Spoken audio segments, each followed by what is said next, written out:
Euromaxx highlights. And here's your host, Karin Helmstedt. Greetings from Berlin and a warm welcome to our highlights of the past week, lining up this time with the following stories. Chilling out, we visit the world's first ice hotel in Sweden. Light and shadow, we check out the haunting installations of Christine and Davy Maguire. Atlantic escape, picturesque Funcal on Madeira is a huge tourist draw. And we start off with Kacper Kowalski, who is no ordinary photographer, and that's because when he clicks the shutter, he's dangling somewhere in mid-air, either in a paraglider or in a gyrocopter. The 37-year-old specializes in aerial photography, and the rather maverick way that he goes about it adds an unexpected dynamic to his shots. Well, for his unusual perspectives of his Polish homeland, he's already won a long list of prizes and awards, and so we met up with him to see how he gets the job done.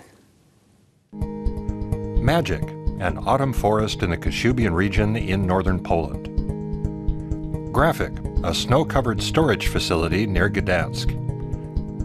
Mysterious, the city of Sandomierz during a flood. Abstract landscapes, captured from a bird's-eye view with a digital single-lens reflex camera. That's the trademark of Polish photographer Kacper Kowalski. I'm just taking the simple observation from above.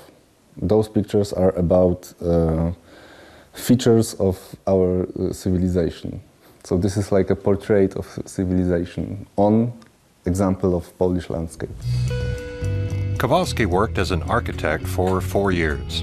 Then he decided to pursue his two great passions, flying and photography.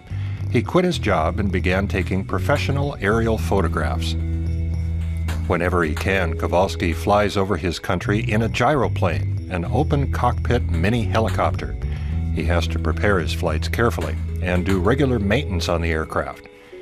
Sometimes it's a long wait before the light and the weather are right.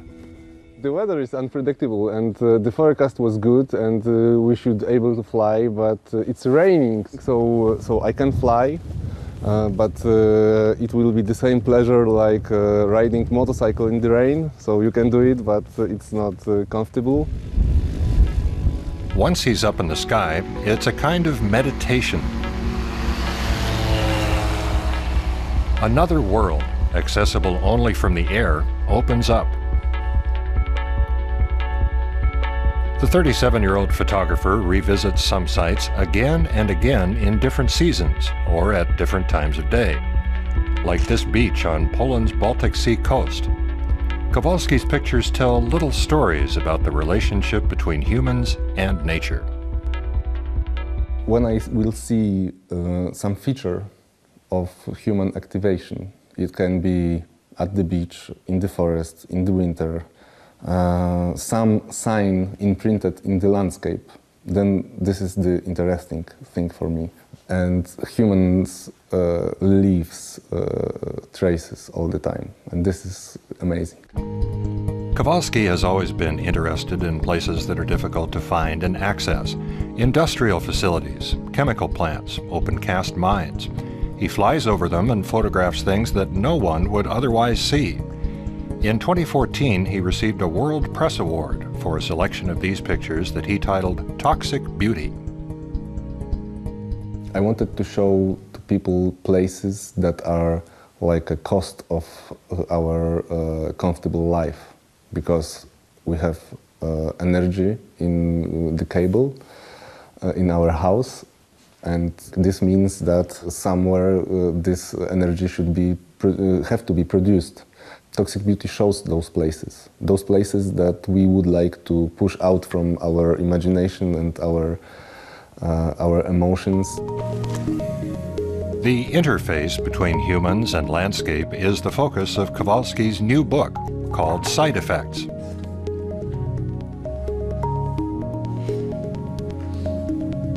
He consciously left out any explanations of the photos beyond their GPS coordinates. And this is the similar situation that I have during my flights, because I fly above the ground, I see the landscape, and there is no caption on the ground. And this is the situation of discovering places with me. Somebody can fly with me through my book. Kacper Kowalski's way of looking at things turns everyday landscapes into little stories, and sometimes into riddles. In April, an exhibition of his new pictures will open in New York. Well, central heating is one of those mod cons that, as far as I'm concerned, is indispensable in the wintertime, and yet there are plenty of people who would happily spend a night in the deep freeze and even pay for the experience. The Ice Hotel in Jukkasjärvi in northern Sweden is one place that they go to do it.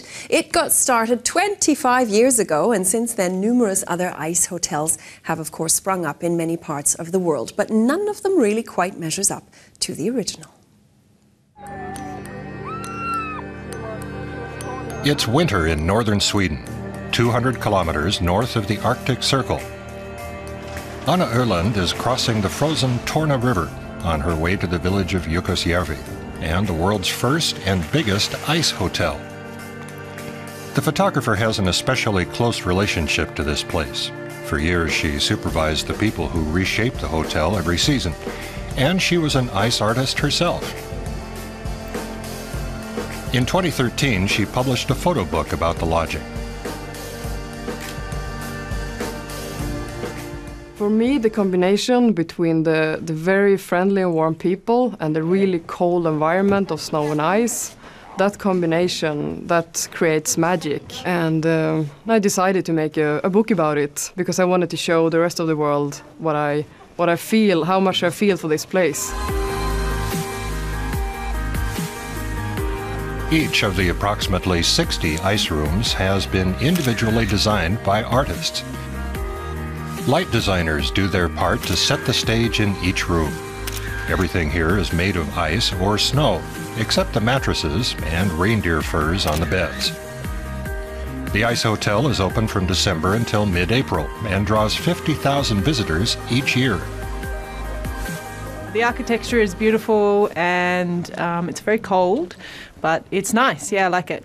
It was really cool. It is super amazing. Our first time here, and you know, in Taiwan we don't have snow, so we were so excited. It's one of my dreams actually. Today my dreams come true. Ice is gorgeous, so it makes everything look good.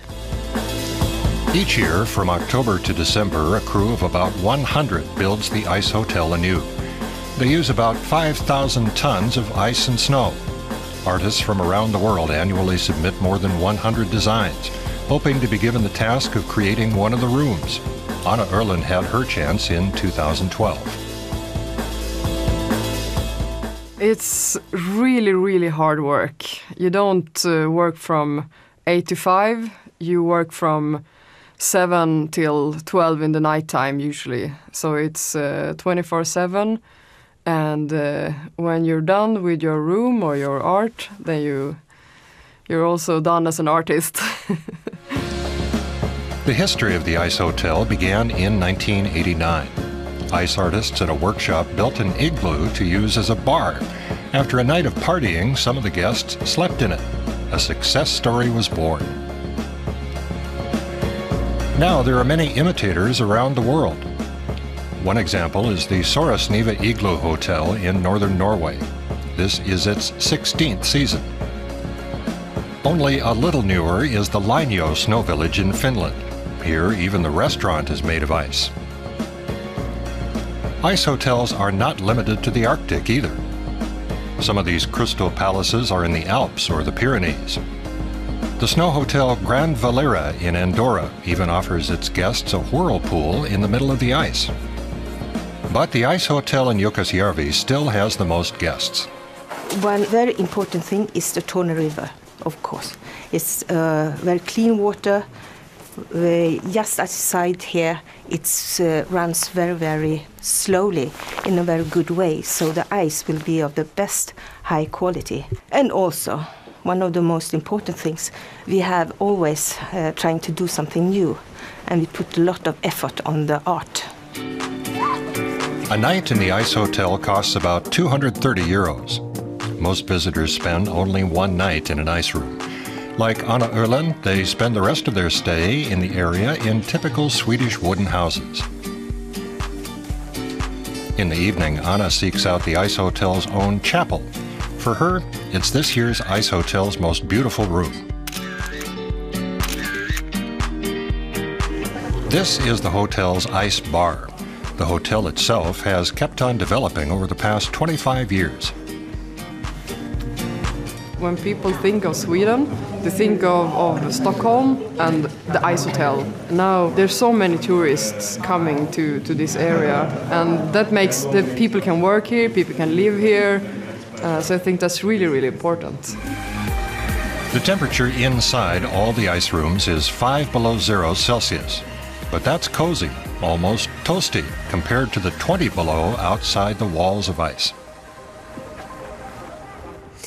Well, for several years now, it's been one of the hottest trends in winter sports, freeriding, otherwise known as skiing and snowboarding off-piste.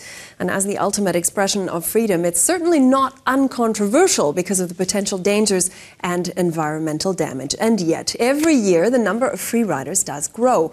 Well, some ski resorts are now catering specifically to this group, and one of them is Kitzbühel in Austria. It just hosted its second annual Freeride Weeks, and that's a gathering that is never short on thrills. The Kitzbühel Alps are one of the most popular places to ski in the world. More and more winter sports enthusiasts are choosing to ski or snowboard down runs into the valley here that are off the designated pistes.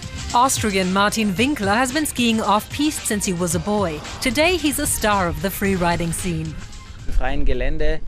Out in the open, you can do whatever you want. That's quite rare in our society, and probably why it's so fascinating. You're your own boss. The rules are written by nature, but that's it. Martin Winkler passes on his passion and knowledge when he holds workshops during the Freeride Weeks. At the moment, he's working with a number of veteran freeriders. He shows them how to find the safest and most scenic line or route through the terrain, while ensuring the skiers take care not to disturb the animals or damage young trees along the way.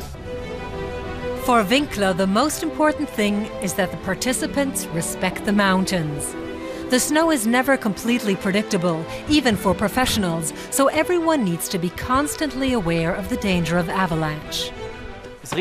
You can't remove the risk, so we always need emergency equipment with us.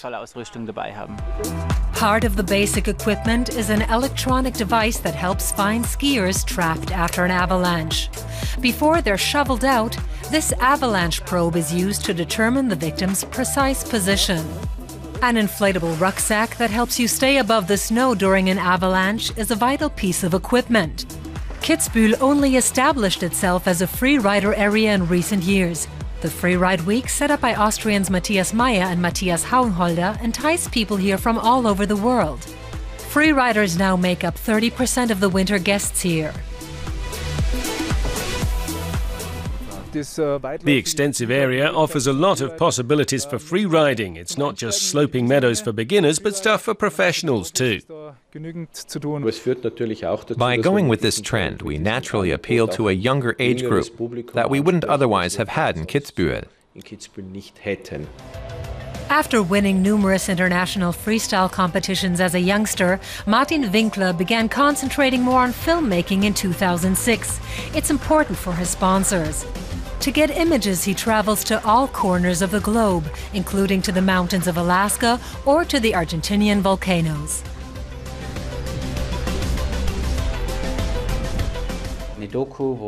It's a documentary about a freewheeling life. You don't influence the story, but shoot cinematically, using beautiful angles and shots. Martin Winkler is also a juror for the film competition held during Freeride Weeks. The entries are mainly about the most exciting free rides rather than aesthetics. Fabian Lensch was selected the latest champion for his spectacular ride between the trees.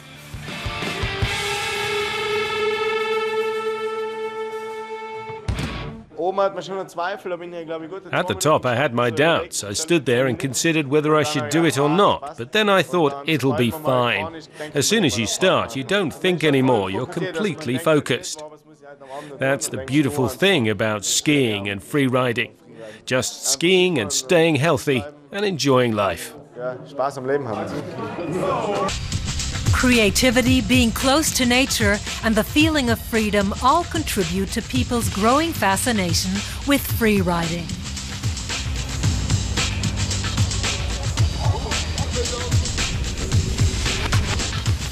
Just imagine their poor mothers. Well, we're off to Bristol now, in the UK, to meet Davy and Christine Maguire. He grew up in London. She comes from the former East Germany. His background is film and theatre, and hers is dance and choreography, which is why it's somewhat surprising, perhaps, that they found a common creative ground with something as simple as paper. But put all of those things together and you get some award-winning paper theatre installations.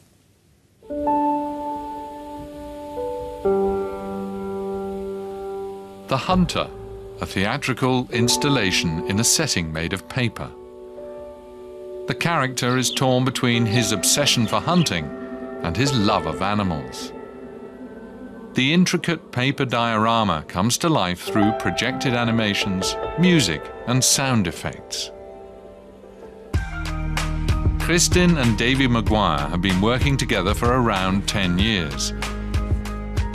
They develop the stories, create the sets, and also perform in their works. We want to create our own little worlds, and we're lucky enough that other people like to sort of take that journey with us, you know what I mean? But I think it's a childhood thing. Their first paper artwork, The Ice Book, dates back to 2009. The story only comes to life when the stage lights come on. The Haunted Dress was commissioned by the Royal Shakespeare Company. It uses theatre costumes, projections and sound to tell the story of an evil fairy queen. It's magical but also a little spooky, like all good fairy tales. The artists use all kinds of techniques to bring their ideas to life. We have this vision and we just want to make it, whatever it takes. If it means that we have to learn how to cut paper, or we have to learn how to use certain software, then we just go and do that.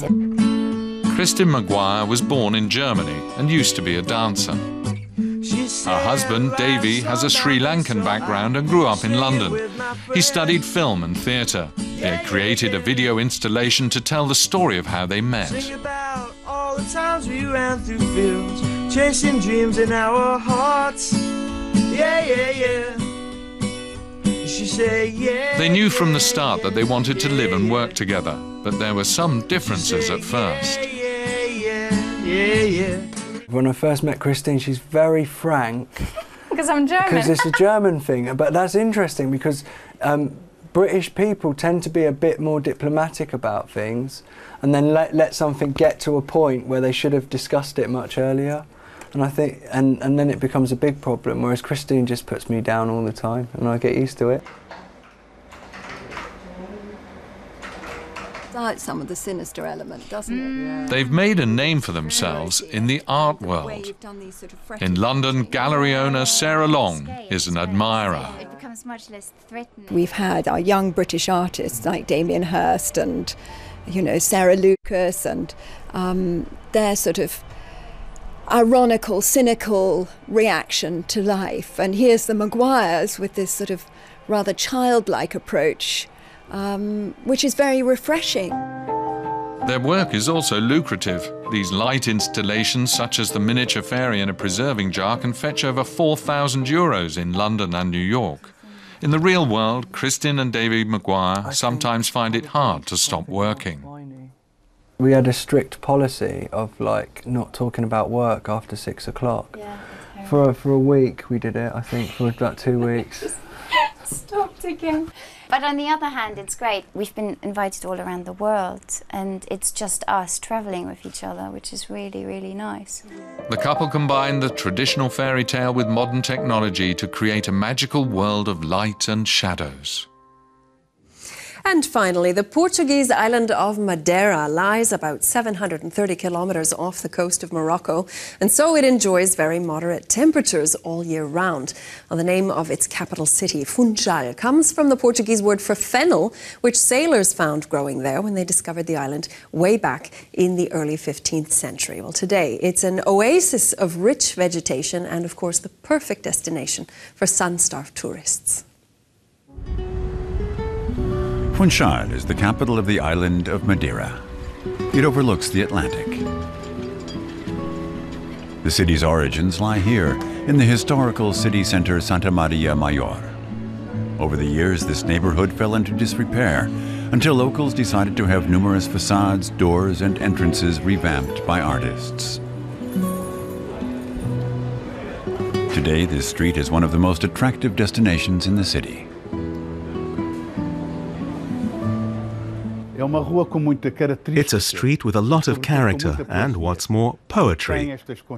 Some of these buildings date back to the 18th century. This is a street where you can sit outside. Since they repainted all the doors, this has become a street where it's a joy to stroll.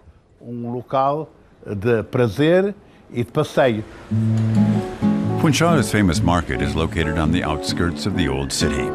If you visit Isabel Piera, you'll begin to understand why Madeira is called the Island of Flowers. We have many flowers and so many wonderful things to see. In all the world, there's no market like ours here in Madeira. The market is certainly one of the most popular places in the city. Visitors are drawn by the exotic fruits that they're invited to taste. Funcal is home to more than 100,000 people. To the west, its streets are a little wider. Perfect for an afternoon stroll to discover a good street-side cafe. There are small parks around every corner. Just out of the center, there are even parks where you can live, in hotels surrounded by their own green oasis.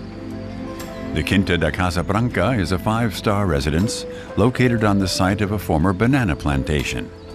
This is Madeira's first designer hotel. It has 43 rooms overlooking about a hectare of subtropical gardens. Reed's Palace is perched on cliffs that plunge down into the sea. It's an elegant hotel steeped in tradition. It first opened its doors at the end of the 19th century and has played host to many prominent guests, including British Prime Minister Winston Churchill and Irish playwright George Bernard Shaw. Tea time on the terrace is one of the highlights at Reed's. Here you'll find a vast array of desserts and sandwiches to choose from.